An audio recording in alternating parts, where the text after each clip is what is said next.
The kitchen was not merely a place of fire and food. It was a crucible where silence burned hotter than the flames licking beneath the iron pots. In Charleston, within the narrow brick confines of a household kitchen, the air clung thick with spice, sweat, and the ever-present smoke of oak logs. Shadows trembled against the walls as a servant moved with deliberate quiet, her steps measured, her breaths shallow. The stew bubbled in a wide pot, the surface breaking with soft pops, releasing steam that carried the tang of salt pork, root vegetables, and the faint sweetness of cornmeal dumplings. It was meant to soothe the mistress of the house, a woman accustomed to luxury and comfort, who saw meals as nothing more than symbols of her wealth and refinement. Yet unseen, layered beneath the fragrance of cooking, was the faint metallic bitterness of granules scattered by a steady hand. Each grain disappeared into the broth like a vanishing prayer, yet each one carried the weight of rebellion sharper than any blade. The servant's heart pounded against her ribs, but her face revealed nothing, for she had mastered the art of masks long ago. The kitchen had always demanded obedience, precision, and invisibility, but tonight it demanded something else. Resolve. Every stir of the wooden spoon was a sentence written in silence, every rising bubble an echo of centuries of cruelty, and the stew no longer belonged to the mistress. It had become a weapon, disguised as sustenance, a silent revolt steaming in porcelain disguise. The act was not born from sudden rage, but from years of humiliation carried like a chain around the soul. To serve was to swallow pride until the taste of one's own tongue was bitter as ash. Day after day, the mistress's voice had cut through the kitchen like the crack of a whip. Small cruelties slipped into every command, every glance. The servant was expected to bow, to smile, to perform gratitude as if servitude were a blessing. She lived in a world where her body was owned, where her thoughts were suspected, where even her smallest gestures were watched. Yet she had one place where eyes seldom intruded fully: the hearth. Here she could think in silence, even while her hands obeyed. And in that silence, she planned. The powder had been hidden away carefully, smuggled in a scrap of cloth, concealed from both mistress and overseer. Folklore had whispered to her of this weapon, a lineage of knowledge carried from across the ocean, where herbs and roots spoke the language of healing and destruction alike. Tonight, that knowledge sharpened into vengeance. The kitchen walls, stained with years of smoke, seemed to breathe with her as she tipped her hand. For the first time, she was not invisible to herself. The mistress believed the kitchen to be a realm of service, but in truth, it had transformed into a battlefield, with every spoonful of stew a bullet, every bite a defiance no lash could erase. When the bowls were set upon the dining table, flickering candlelight painted gold across the polished wood, the servant's movements appeared mechanical, routine, practiced to perfection. She had served meals countless times before, pouring stew into fine china bowls that bore the family crest, delivering them with lowered eyes and bowed posture. Yet this night, every motion carried gravity heavy enough to fracture the air. The mistress laughed at some idle remark, lifting her spoon without thought, the sound of silver striking porcelain ringing like a death knell disguised as etiquette. Steam rose, blurring her features for an instant before she tasted the stew. The servant stood nearby, expression still, hands folded, body positioned exactly where it had always been expected to stand. No one saw the tremor in her fingertips, hidden by the folds of her skirt. No one heard the roar inside her skull as the first swallow slid down the mistress's throat. The poison was working already, though invisible, and the servant felt the enormity of her action press against her chest like a storm. Centuries of silence, centuries of endurance, centuries of whispered rage, all condensed into this one spoonful.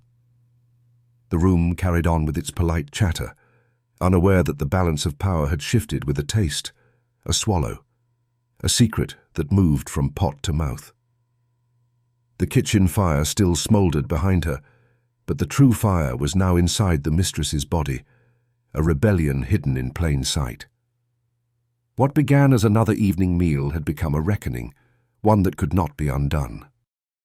Charleston rose from the coastline like a city of pearls draped in rot, its streets lined with grand facades that concealed the bones of the enslaved beneath their very foundations.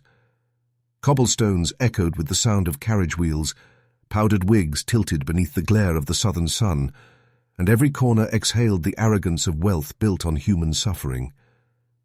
The harbour was alive with ships, masts creaking like gallows, sails fat with the winds that had carried thousands from Africa into chains.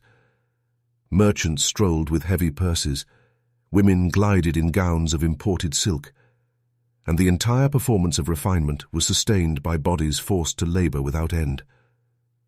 Fields stretched outward from the city's core like veins, bleeding cotton, rice, and indigo, into markets where fortunes multiplied.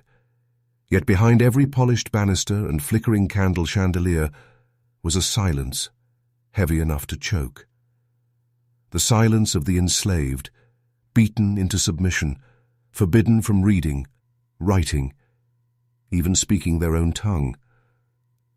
Charleston was a theatre of civility, but its backstage was filled with blood. To walk its streets was to walk a paradox. Beauty crafted by brutality, elegance erected on suffering so severe it haunted even the shadows. For those condemned to bondage, the city was less a home than a cage disguised as architecture. Enslaved men and women labored in the swelter of kitchens, in the blister of fields, in the suffocating confines of workshops where hands bled to polish another man's profit. At night they returned not to homes, but to wooden shacks where air seeped through cracks, and rest was nothing but a rehearsal for another dawn of servitude. Overseers' whips hung like dark punctuation marks across every sentence of their lives, reminding them that disobedience was not merely punished, it was annihilated. Laws codified their invisibility, declaring them property rather than people, shadows in a system designed to grind spirit into dust. Mothers watched their children sold like livestock, lovers torn apart in markets that stank of sweat and fear, entire generations scattered across the land with no trace left but grief. Within Charleston, the enslaved were everywhere, hauling barrels along the docks, balancing trays in candlelit parlours, scrubbing floors on their knees, yet they were expected to remain unseen, as if their labour was the work of ghosts. The city thrived on their silence, feasting on it as greedily as it feasted on rice and cotton. And still, within that silence, rebellion brewed, whispered in fragments, carried like embers in the heart. Charleston's atmosphere itself seemed to conspire in maintaining the cruelty. The humid air pressed down heavy, mingling the smell of salt water with sweat and decay, as if the land itself carried the stench of bondage. Church bells rang on Sunday mornings, summoning the elite into sanctuaries where sermons praised order and obedience, yet outside those doors, chains clinked beneath the hymnals. The hypocrisy was suffocating. Men who claimed to worship mercy bought and sold human flesh without hesitation. Women who prided themselves on refinement beat the very servants who dressed their hair and stitched their gowns. Yet, beneath the hypocrisy, fear gnawed constantly at Charleston's elite. They knew they were surrounded by those they enslaved, outnumbered in their own city, living in dread of uprising. Patrols stalked the streets at night, laws forbade gatherings, and every act of kindness was poisoned by suspicion. Charleston glittered like a jewel in the southern crown, but it was a jewel crusted with salt, sweat, and blood. To live there as a free person was to turn a blind eye. To live there as enslaved was to carry the weight of chains heavier than iron, chains that wrapped around the throat of every breath. This was the world in which the servant stirred her mistress's stew. This was the city that believed it had broken her spirit. Yet in truth, its cruelty had only sharpened her resolve. She moved through the world as if she were invisible, and in many ways she was. History does not preserve her name, does not grant her the dignity of identity, only labels her as a servant, a girl, a slave in the Charleston household where she toiled. To the family that owned her, she was a pair of hands, a body to order about, a shadow expected to fade into corners unless summoned. Yet behind that silence was a person who had once been a child, perhaps born in the low country marshes, perhaps torn from Africa's shores and carried across the ocean's monstrous passage. Her life had been shaped by others' greed, her fate written in ledgers, her worth measured not in humanity, but in currency. Still, in the folds of her silence, she preserved fragments of memory, fragments of herself, moments that reminded her she was more than property. Maybe it was the way her mother once hummed a tune in the quarters. Maybe it was the story of distant ancestors told in whispers. Or maybe it was the stubborn refusal of her own spirit to disappear. The city saw her as faceless, but she carried a face, a voice, a soul, hidden beneath layers of obedience forced upon her like shackles. In the household, she became expert in the performance of submission. She bowed her head at commands, carried trays with grace, cleaned with practiced precision, and stirred pots with the patience of someone who knew her survival depended on appearing flawless. Every movement was part of a carefully learned script. Never speak unless spoken to, never reveal anger, never let exhaustion show. To fail in this performance was to invite punishment swift and merciless. Yet the mask she wore, perfected through years of labor, concealed thoughts sharper than knives. She listened when the mistress gossiped, memorized the rhythms of footsteps, noticed which keys opened which doors, learned when eyes turned away, Nolas. Deej was her one hidden possession, her secret wealth, and she guarded it fiercely. Beneath the calm rhythm of daily chores, she nurtured a storm.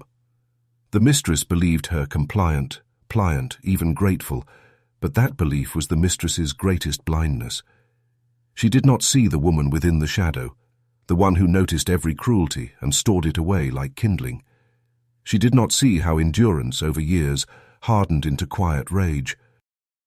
That rage did not flare like fire. It smoldered, waiting for the right air to ignite.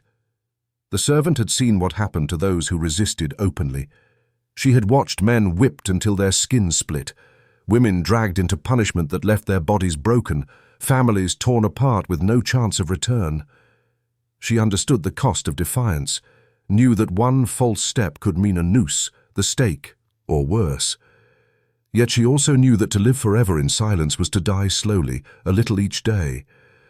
So she carried both knowledge and fury in her chest, pressing them down until they coiled into resolve. When the chance presented itself, she would act, not recklessly, but with precision born from years of study. Her life had been written by others, but she refused to let its final chapter be dictated by their cruelty.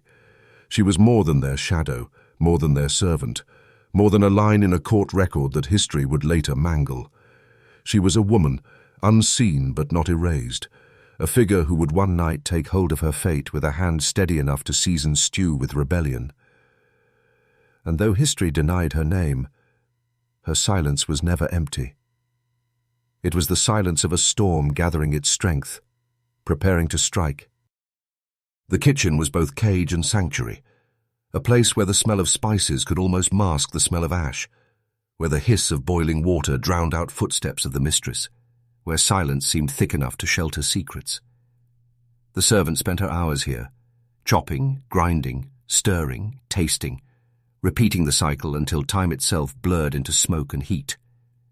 Yet the kitchen was not merely a room of labor. It was a place of memory, of hidden inheritance, of whispered knowledge passed between hands when no overseer watched. Some said poison was a language older than chains, carried across the ocean in the stories of ancestors who understood roots and herbs better than any doctor. The knowledge had been twisted into fear by the masters, but to the enslaved it was a shadowed weapon, one not of swords but of powders, liquids, seeds that could silence a tyrant from within. She had listened, perhaps as a child, to murmurs of women who spoke of herbs that could heal fever, herbs that could cause sickness, herbs that could end suffering quickly. Those murmurs became whispers folded deep into her memory, rising now as she handled ladles and knives, the invisible rhythm of rebellion pulsing beneath the surface of her tasks. Every detail mattered. She studied the mistress's habits with the care of a scribe recording holy text, which nights she demanded stew, how much salt she preferred, when she lingered with her spoon. She knew the times when servants moved in and out of the dining room, when eyes shifted away, when laughter echoed loud enough to cover the smallest sounds. The kitchen, filled with its clutter of pots and fire, became a stage for planning. At times, she felt the weight of her thoughts pressing so heavily that even the walls seemed to lean inward, as if they too listened, as if they too knew what she carried. She hid the powder carefully, concealed it, in a corner where only she reached, waiting until the night came when resolve outweighed fear. The whispers in her head urged patience, discipline, the steady hand that knew one mistake would unravel everything. Sometimes the whispers were her own voice. Sometimes they felt like the voices of women long gone, urging her onward, reminding her that obedience was a mask, not her essence. Each pinch of salt she scattered into the pot was accompanied by an invisible echo. One day it will be more than salt. The act itself was rehearsed in silence long before the night arrived. She imagined it as she washed the pots, as she scrubbed the soot from iron pans, as she lay on a rough blanket staring at the ceiling in the dim quarters where servants rested only in body, never in spirit. She envisioned her hand steady, the powder dissolving without trace, the mistress lifting her spoon without suspicion. She carried the weight of consequence like a cloak, knowing what discovery meant. The lash, the rope, the burning stake. Yet the thought of endless servitude felt heavier still, a punishment with no end. The kitchen fire crackled each night like a heartbeat, as though the flames themselves waited with her. Even the smell of stew seemed different when she thought of what it could become. Less nourishment, more omen, an offering laced with vengeance. By day she played her role flawlessly, quiet and dutiful. But by night, her mind rehearsed the rhythm of defiance until it became second nature. The whispers in the kitchen had grown into a chorus, and she knew the time was drawing near when silence would no longer suffice. The dining room glowed with polished surfaces and flickering candlelight, the kind of glow that the wealthy mistook for permanence, as if chandeliers and silverware could protect them from the truths lurking just beyond the walls. The mistress sat draped in fine fabric, her laughter ringing against the high ceilings, while her guests leaned over porcelain bowls waiting to be filled. For them, this was an ordinary evening, a chance to gossip, to boast, to enjoy food that had been coaxed into life by hands they refused to acknowledge. The servant entered silently, carrying the pot of stew that steamed in ribbons across the table, its fragrance masking its secret. Each movement was rehearsed, her steps measured, her gaze lowered. She poured carefully, ladle dipping and rising, the liquid sliding into bowls with a richness that concealed its hidden weight. To every eye in that room, she was the same as she had always been, obedient, quiet, a shadow completing a task. But the truth was different. Tonight, she was not serving nourishment. She was serving justice disguised as supper. When the mistress raised her spoon, time seemed to fracture. The silver clinked against porcelain, a sound sharper than any blade, and steam curled like ghostly fingers across her face. She laughed again, unaware that the heat she tasted carried more than spice. The first swallow slid down her throat, unnoticed, a thief in the night. Conversation carried on, idle chatter about business, about fashion, about the trivialities of people convinced their world would never change. Yet, in that instant, change had already begun. The poison seeped unseen, turning the very act of eating, a gesture of comfort, into the seed of destruction. The servant stood near the wall, her hands clasped before her, her expression calm. But inside her chest, her heartbeat roared like war drums. She watched every twitch of tea, mistress's lips, every swallow, every laugh that followed the first taste. The room had not yet shifted, but she knew it would, that soon the veneer of civility would splinter. For one fragile moment, she held power greater than any master, power born not of ownership, but of defiance.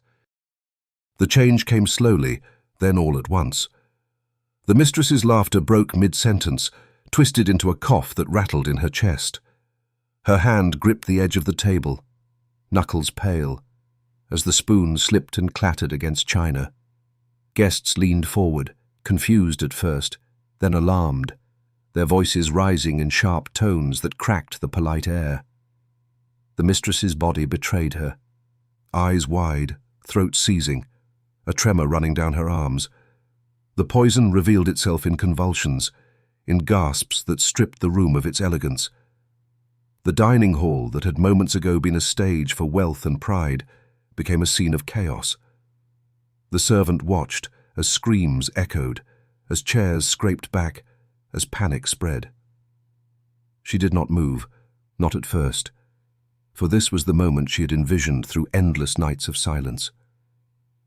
Here it was. The reversal, the unseen blade, the reckoning cooked into a single meal.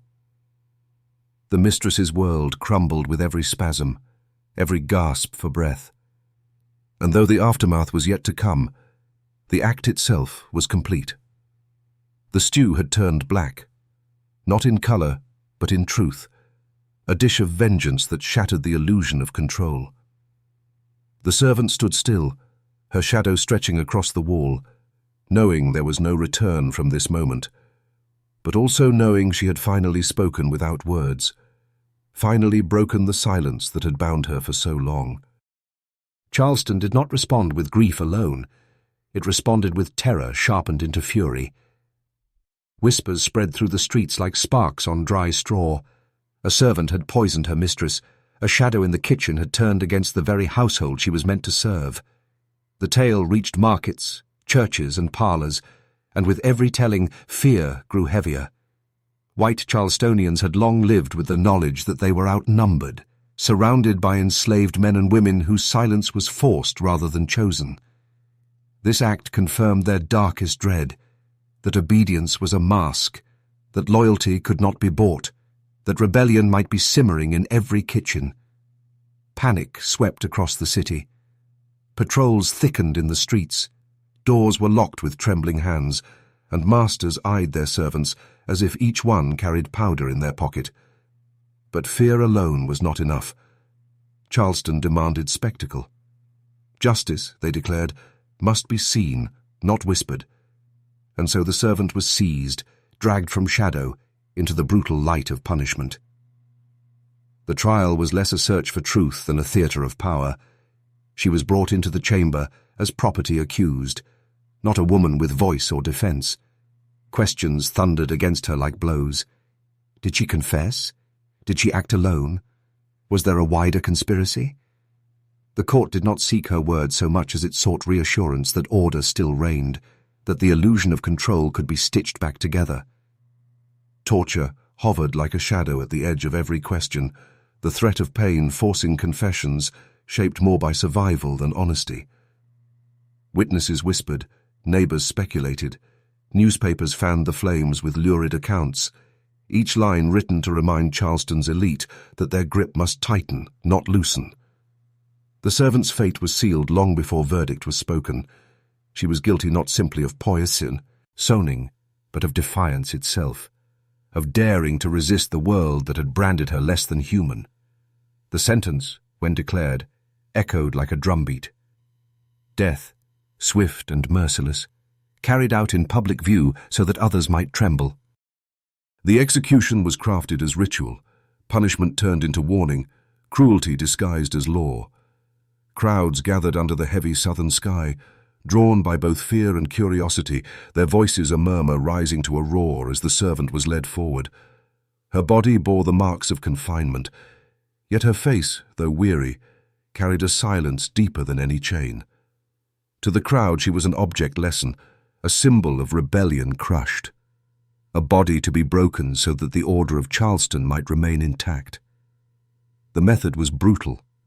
Whether rope, fire, or blade, history blurs the detail. But what matters is the spectacle. Children were brought to watch. Masters stood solemn. Mistresses clutched handkerchiefs. and the air was thick with the smell of sweat and fear. When it was done, when her body lay still, the crowd dispersed, carrying not just the image of punishment, but the echo of warning. Yet even in death, she had spoken. The poison in the stew had already seeped beyond the body of her mistress. It had seeped into the city's mind, into the marrow of Charleston itself. The trial by fire was meant to extinguish rebellion, but instead it revealed how fragile the masters truly were, how a single servant with steady hands could shatter their illusions of safety. Her name dissolved into silence, swallowed by the city that wished to forget her, yet the act she carried out lingered like smoke that refused to clear. The official records reduced her to a line, a crime, a punishment, stripped of identity so that Charleston could sleep more easily. But memory does not obey court decrees. The silence that followed her death was heavy, but it was not empty. It was the silence of stories told in whispers between enslaved women as they gathered at night, the silence of men who carried the knowledge in their eyes, though their tongues dared not shape the words. In those hidden moments, she lived on, not as a servant, but as a figure of defiance, her act proof that the system had not broken all who lived beneath its chains. History might have buried her beneath the weight of erasure, yet her rebellion remained like an ember glowing beneath ash. To the masters, she was a warning. To the enslaved, she was a reminder that even silence could be sharpened into a weapon. Charleston tried to resume its rhythm, polishing silver, trading goods, attending balls, but beneath the glitter, fear gnawed deeper than before. Every bowl of stew, every glass of water, every bite of bread carried a shadow now. The mistress who had died was not merely one woman. She became a symbol of vulnerability that pierced the heart of a city convinced of its own permanence. Enslaved servants carried trays into parlors while their masters looked at them with suspicion, unable to forget what had happened in that dining room. Trust, if it had ever truly existed, was shattered. The city doubled down on its control. More laws, harsher punishments, greater surveillance. But control built on terror is fragile, a structure of glass waiting for the next stone. The servant's death was meant to end her power, yet paradoxically, it multiplied it. Her act haunted Charleston not because of what it destroyed, but because of what it revealed, that no matter how many chains were fastened, the human spirit carried within it the possibility of revolt. Her silence became echo, and that echo stretched far beyond Charleston's walls. It became part of the larger, hidden history of resistance, woven alongside uprisings, escapes, and rebellions that erupted across the South. Each story, though often erased or forgotten, formed a chorus that history could not fully smother. The woman in the kitchen did not live to see freedom, but her act belonged to the same current that would one day erode the foundations of slavery itself.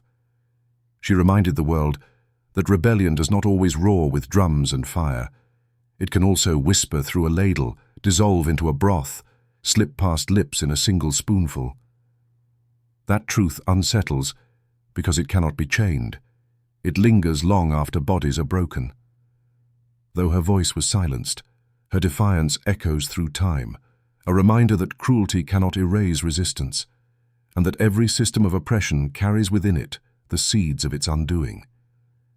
She remains unnamed, but not forgotten.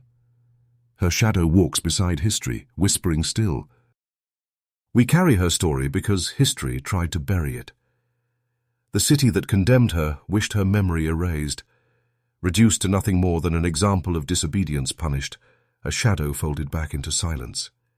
Yet stories like hers demand remembrance, for they are not only tales of violence, but of resistance, carved from the darkest corners of human experience. To speak of her now is to tear open the veil of Charleston's glittering facade and expose the truth beneath, that every brick of its mansions, every grain of rice in its storerooms, every polished piece of silver at its tables was built on lives stolen and broken. The servant who seasoned her mistress's stew with poison did not do so out of madness, but out of a hunger for dignity denied, a hunger so deep that it found its only voice in a bowl of food. She has no gravestone, no monument, no place in the official annals of history. What she has is us, those who dare to look back into the shadows and carry forward the memory that others tried to destroy. To keep her story alive is not indulgence, it is duty. And so when we tell her story, we do not merely recount a crime. We acknowledge the legacy of suffering and resistance that shaped it. We face the discomfort of asking, what would it mean to live in a world where every breath, every action, every movement was controlled by another? What does it mean that an entire system of wealth and refinement was built on the silencing of voices like hers? Her act, small in gesture yet seismic in consequence, forces us to confront the truth. Slavery was not endured quietly, and those who lived within its chains found ways, however perilous, to strike back. Some ran, some fought, some sang, and some, like her, turned the tools of the kitchen into weapons. She may have died beneath the law's cruelty, but her defiance unsettled the city that killed her, leaving behind a fracture in its carefully constructed illusion of safety. That fracture is ours to study, ours to remember, ours to refuse to plaster over with easy forgetfulness. Memory itself becomes an act of resistance, a way of refusing to let her vanish into the silence her captors demanded. This is why we ask you, do not let her story fade again. Share it, speak it, carry it with you, for to remember is to honor those whom history tried to erase. Every like, every comment, every subscription is not just engagement on a screen. It is a candle lit in the darkness, a signal that her defiance still echoes, that her voice, though silenced by rope and fire, has found new breath in ours. You are not merely a viewer, you are a witness. By joining in this act of remembrance, you continue her rebellion in the only way left, by refusing silence. The weight we carry is heavy, but it is necessary, for only by carrying it can we prevent it from being dropped into the abyss of forgetting. She seasoned her mistress's stew with poison, but she seasoned history with defiance, and that flavor lingers still. Do not turn away. Do not let the silence win.